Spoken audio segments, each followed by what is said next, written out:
Hey everyone, and welcome to another episode of the Horological Review.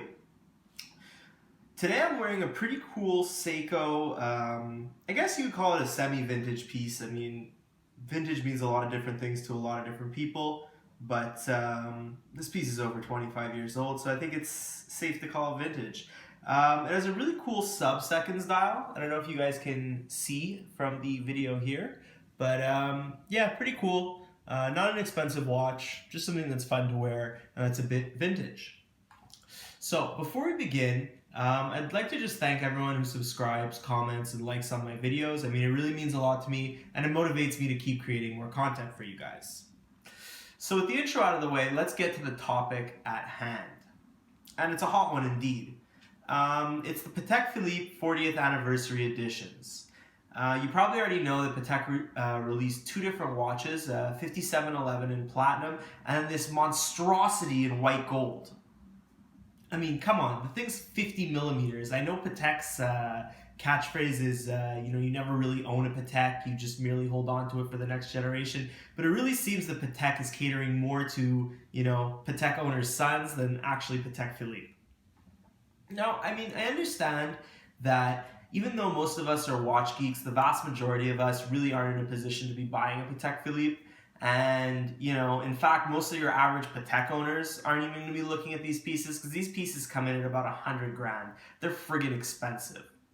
Now, Christian from 301 Harris, he made a really excellent point, and I know most of you have probably already seen his video if you're watching my channel, but if not, go check it out.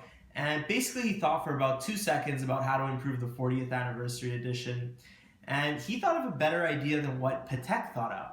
I mean, his idea was to have a rotor with a quote from Thierry Stern, thanking the fans for being fans of the Nautilus for so long, something like "we did it together," or "thank you for, following the Nautilus for 40 years. And I think that his idea is blatantly more emotional and it creates a better connection with potential customers or customers in general.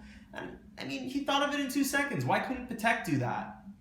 So, I mean, with that being said, there's something else I would like to talk about, and that's the pricing.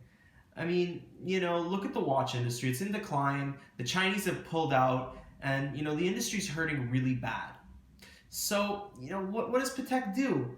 What do they do to get the industry out of a slump? They release a platinum 5711 with diamond baguettes and a monstrous white gold chrono. I mean, come on, seriously, WTF, Patek?